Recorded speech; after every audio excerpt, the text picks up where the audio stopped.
Welcome. I'm Julie Bacon, and you're listening to the Mindset Coaching for Handlers podcast, a podcast for dog handlers who are on a mission to achieve big goals. Here I share lessons, insights, personal stories, and tools you can apply during your next show, trial, or test to help you strengthen your mental game and hopefully cue more consistently. Be sure to check out the show notes where you'll find details about the episodes, plus important links, including the link to the Dogged Planner and Workbook created just for handlers on a mission. So if you're ready to improve your competitive mindset, get out of your own way, and connect with your dog like never before, then it's time to get comfy, bring an open mind, and work your mindset. Hey there, and welcome back to the podcast. All right, before I forget, anyone going to the AKC Invitational in Orlando in December, be sure to snag my prep session. It is just $7 and it will give you like this really great little mental tune-up, very specific for the Invitational. And the link is in my show notes. So go grab it. And there's a bonus when you get to the page to watch it. Easy peasy. Listen to it on your way down there. It's awesome. Go get it. All right. So this week, though, we are going to talk about pressure. And I've talked about pressure before, and those are some great episodes, but I haven't talked about it in a while. And I want to talk about it in the context of using pressure to level you up. Okay.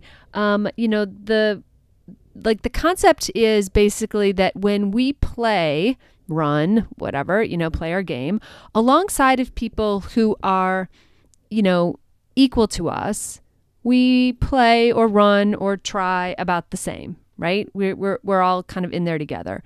When we run with people who are not as good as us, we kind of let down, we kind of relax. And when we run with people who are better than we are, or we perceive that they are better, we try harder. Right? So there is, and I'm oversimplifying that kind of phenomenon, if you will, but there is something to that. There is something to the fact that we work harder, try harder, and we level up when we are around people who are a level that we either want to be at, want to aspire to, or they're better than we are, or what have you. We tend to play better. We tend to play up, if you will. And so whether we're turning up, tuning up, playing up, however we're thinking about it, we are like pushing ourselves in a way that we are getting better and potentially getting better at a faster rate than if we were always around people who are not as good as we are. And that, again, no judgment on the people that aren't as good as we are. That's not what this is about. It's just about when we're talking about skill level, how do we keep pushing ourselves?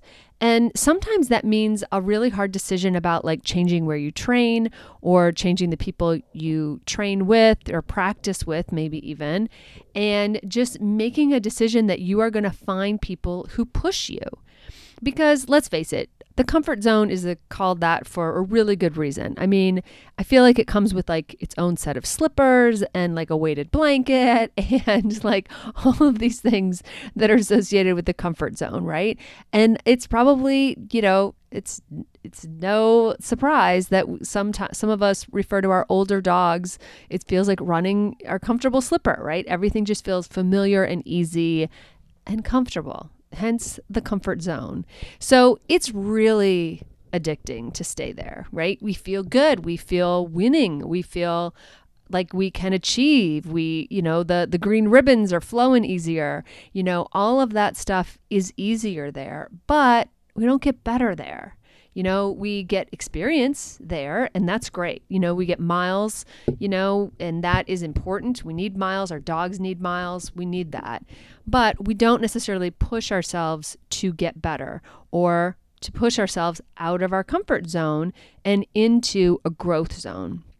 And if you have seen my planner, if you've worked with me at all, you'll know that even in the planner, there's a little like kind of bubble chart of when we push out of our comfort zone toward that growth zone, we go through fear. We go through a fear zone. So it's no wonder that it's not uncomfortable or a little unsettling or downright fearful when we are pushing ourselves to be better, because we don't know what that's going to look like or how long it's going to take, right? There's so many unknowns, whereas it's just so nice and cozy in this comfort zone that we know all about that, right? So when we talk about using then pressure or using the people around us to level up and to push us to be better, we're also saying to ourselves, maybe even to the universe, like, I'm ready to level up, which also says, I'm ready for things to get harder before they get easier again, right? You don't just go skipping on through the growth zone in one weekend and then you're back into a comfort zone with this new skill.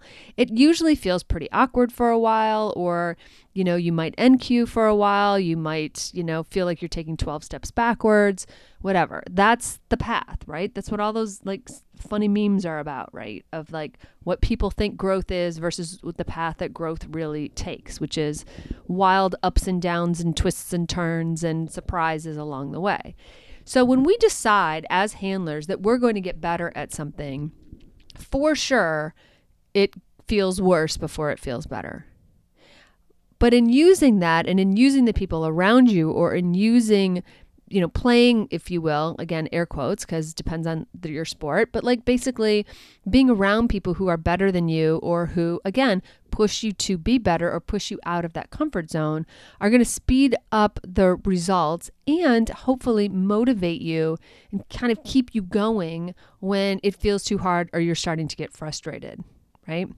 So the other week, depending on when you listen to this, in my newsletter, which my newsletter is always also on my blog. So if you ever want to go back and read an article that you missed, or if you're not on my newsletter email list, no worries, which you can sign up for that in the show notes also. Anywho, the other week I was talking about this concept that I had heard about the rule of thirds. And we mentioned it in the podcast with Lizzie on Fun last week too. But the rule of thirds basically says that a third of the time when you are chasing a big goal, a dream, something hard, or in this case, just trying to level up and get better, a third of the time it's going to be fun. A third of the time it's going to be okay, like nothing here or there. And the third of the time it's going to be crappy, right? It's going to suck. Let's just be honest. And it's going to be terrible. And the rule of thirds, though, says that you want it to be that ratio. Okay, you want it to be about a third good, okay, and sucky, right? It is a, beautiful bell curve, if you are into that sort of thing, and a third, right? You kind of want it to be that way, because if it's too much fun, not that, and on the heels of my fun podcast, it sounds funny to say that, but if it's too much fun, then you're not pushing hard enough. It's too easy. But also, if it's too much crappy, right, then you might be pushing yourself to fatigue, or might be getting too frustrated, and you're not in a zone where you can learn, right? Because just like our dogs, when we are in a state where we are too frustrated, or in our dogs' cases, we are, too high, too low, too whatever, we don't learn well. We don't take on new information. And when we can't take in the new information, we can't practice it, we can't get better at it, et cetera, et cetera. So we want to find, that sweet spot. I always call it a Goldilocks problem, right? It's not too hard, not too soft, just right. We want to find that sweet spot where we can learn and practice skills, but still be comfortable in the uncomfortable. Still know that we are pushing ourselves, still know that we are trying to up level, that we are going to new places, and that those new places are at the other end of a very long dirt road, right? That is bumpy and grindy and throws rock chips and all of those things. So I want us to really think about that when you are in a place where you are leveling up, you're pushing yourself. And this could cover anything from a new puppy who is frustrating the heck out of you because they are pushing all your buttons, to an older dog that is frustrating the heck out of you or pushing your buttons. But also if you are going for something new, a new goal that you've never gone for before, maybe you want to go try out for the world team. Maybe you are on your way to the Invitational in December. I keep wanting to say next month because when I'm recording this, it's November.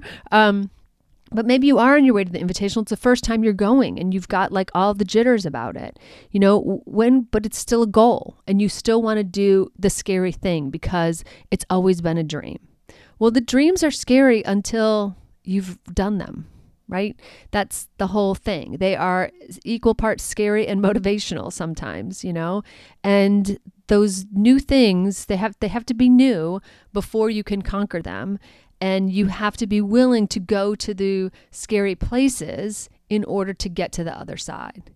And I wouldn't call it necessarily kind of brave. I sort of save that word for, more like, I don't know, seemingly courageous-y things. But I do think it takes a lot of, I'm going to call it chutzpah, or, moxie to be able to push yourself into wanting things that maybe no one else around you wants, like in terms of goals, or maybe no one else in your world has even done before. Maybe where you train, no one has been to the invitational, no one has tried out for a team, no one has been to nationals or something like that, and you are the first one.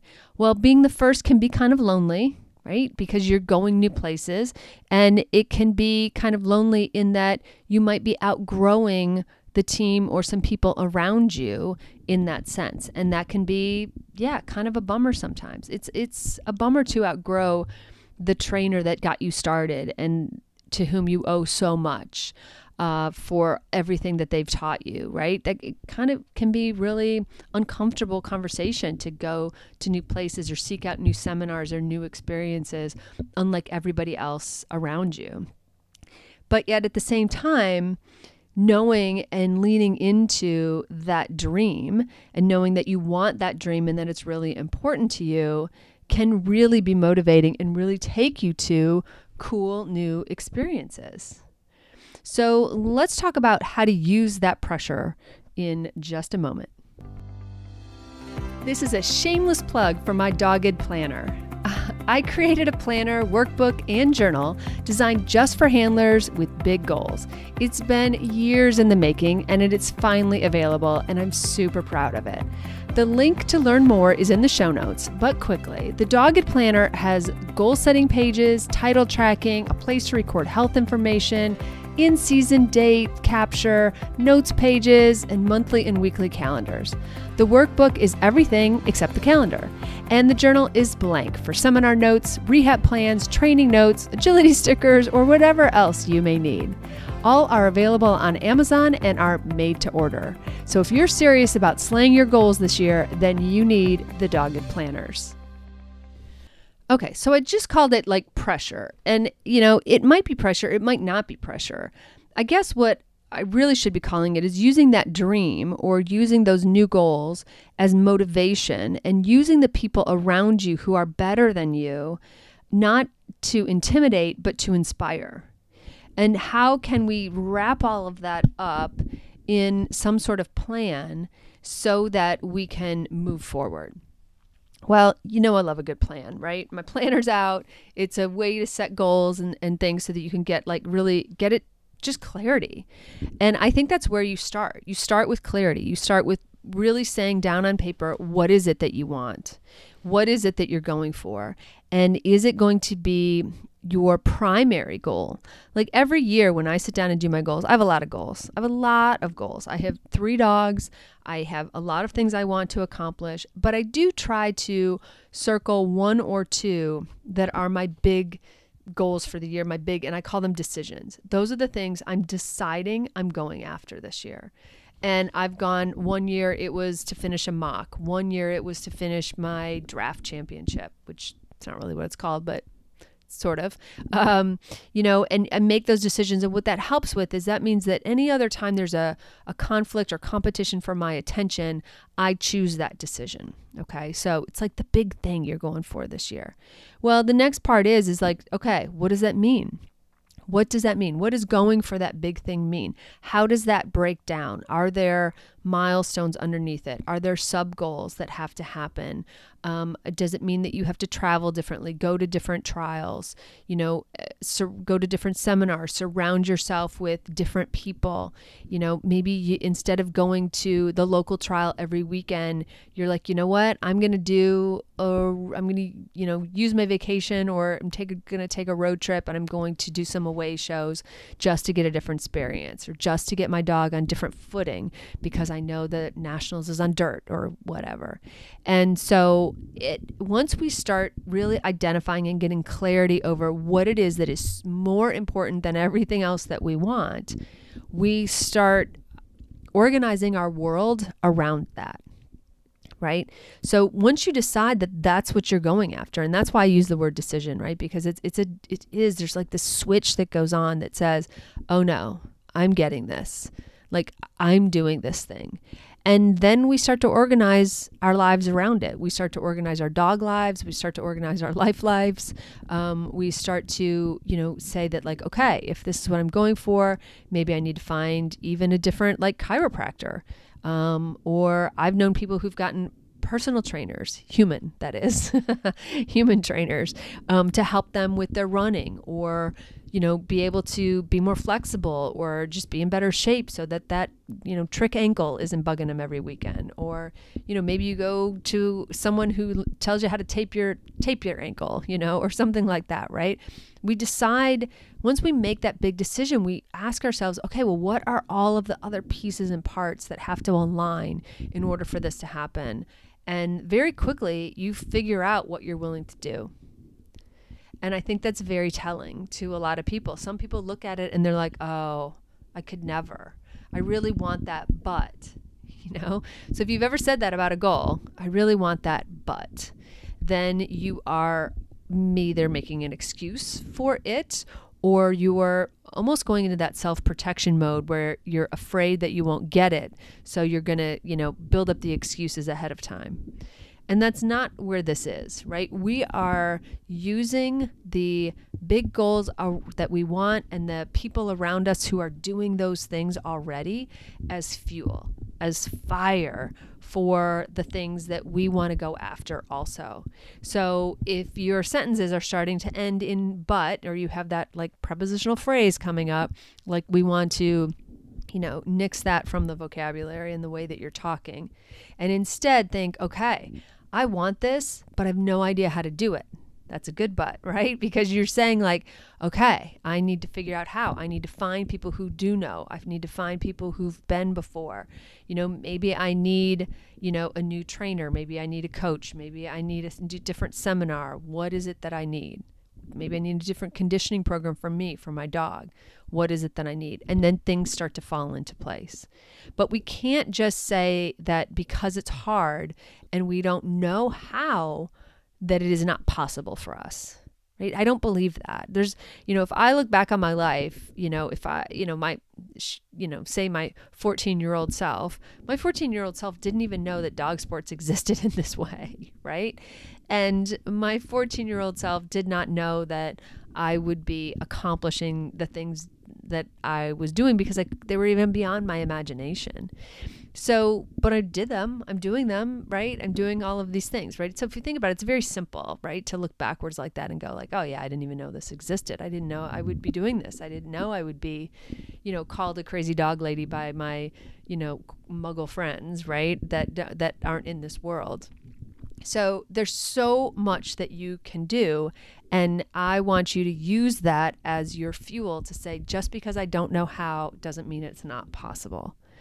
And I think that's really important, right? It's important to use the things around us to fuel us, and to use other people as examples. And so coming back to this idea of pressure, I like a certain amount of pressure, right? To me, it is like a Goldilocks thing. There's a certain amount that I need to push me, and there's a certain amount that's too much, but there's definitely a certain amount that is too little as well. Sometimes those weekend trials when everything's really comfortable, sometimes I don't run my best because I'm not really trying anything new. I'm not pushing myself. I'm not really, I almost want to say alert, because that's kind of how it feels in my brain. I just kind of feel like I'm kind of wandering through instead of really going after something and doing it with purpose. So I guess that's what I'm trying to ignite in this conversation, is just to think about, what is it that you think that you want to go after either the rest of this year or next year? What are some of start to think about what are some of those goals, but mostly how you can use people around you as that fuel. Like who do you need to surround yourself with, right? In order to get better. What trials do you need to go to? What people do you need to hang out with? What handlers do you need to watch when they're in the ring, so that you can start to emulate that, or start to put those skills into your weekly, training? And how does that weekly training need to change? What needs to change in order for you to get from where you are today to where you want to be? And it might be your mental game, right? You're listening to this, but it might be a training thing, or it might be some hole you don't even know. And I'll bet that those trainers and those handlers that you admire from a distance, right, would be thrilled to take a call or an email from you, or chat with you at the end of a trial day or something like that. Ply them with their favorite coffee drink in the morning, or whatever you need to do to butter them up. But I'll bet that they would be happy to talk to you and tell you a little bit more about how they got there, or what they did, or what you think that they think that you need to do, or what steps to take. And it's not about getting business or getting a new client. It's literally about like, hey, I'm trying to get better. Tell me what I need to do. And I think that's wonderful. And I think there needs to be more support for that within our sport, and for instructors not to feel threatened if their students want to go have conversations like that, and, find inspiration outside of, us as instructors. Like, I think that's amazing. People should want to do that. They should want to get better. And it's this crazy thing that I learned in corporate, years ago. Like I maybe was 30 when I learned this. And it was this company that I worked for who had this really just great philosophy that if you wanted to get somewhere within the company, it was your manager's job to tell you how to do that and to show you how to do that. And their philosophy was not to take that as a threat, but to take that as a like, oh, great, you want to do that? All right, well, let's figure out what classes you need to take. Let's figure out how to get you there. And through that, I learned that like one of the best things is when someone who works for you wants to leave you to go pursue greener pastures, that it should be a compliment that they're moving up, not taken as personally. So just a reminder to all of my fellow instructors out there who sometimes feel a little bit insecure if someone is outgrowing them or wants to go train with somebody else, that it's not about your journey, it's about their journey in that moment. So just a reminder, because I know I have instructors and students listening. But anyway, I want you to think about this week about how you can use the people around you, how you can level up, how you can continue to push yourself, where you can find that inspiration, and how you can go after that. And so we're heading into, for me, I call December goal season, right? Because we're heading into that time of year where we do a lot of reflecting, looking back on the year behind us, looking forward to the year ahead. What is it we want to accomplish? What are the big decisions? What are the big things we really want to go after? And how are we going to align our worlds toward that goal and to that end? And just like everything is going to be for that purpose. And yeah, I think you can do this with multiple dogs and multiple goals, because there might be one dog who it's their year to do this big thing, right? So I think when you sit down and think about it, it does work itself out, or at least I have found that to be true. But I think that I just want to challenge everybody of like, what way can you level up? What way can you continue to push yourself outside of your comfort zone and do new things with curiosity and openness and excitement? And if there's a goal that you want out there, to figure out how you're going to go after that, and realize that once you make that decision, you're the only person who can hold you back from that, right? So that's my challenge to you this week. Of course, Like I said, we're headed into goal season, so make sure you snag the planner too if you want a little help. But I just love thinking about that thought all the time because it keeps me pushing forward. And then I seek out people who are better than I am, and I want to hang out with them. And I'm happy to be, the worst one at the trial, because I'm learning, and I'm okay with that. And because when I learn, I get better and I push myself, and I find that to be really motivating. It might not feel fun all the time, but it is inspiring. So that's my challenge for you this week. And I hope that whatever you're up to, I hope you have a fantastic week with your dogs. Thanks so much for listening to the Mindset Coaching for Handlers podcast with me, Julie Bacon. I am so grateful for your precious time. Check out my Dogged Planner, workbook, and journal available on Amazon. Just search for Dogged Planner. I also offer monthly membership that's perfect for ongoing support of your awesome goals. Check out theqcoach.com for details, or just stop by and check out all the ways you can work on your mindset. And be sure to follow me on Facebook and Instagram at theqcoach and let me know how it's going. Finally, please share, subscribe, and leave a review. This helps us podcasters tremendously. Plus, I know I get my best podcast recommendations from friends. Thanks, and have a great week with your dogs.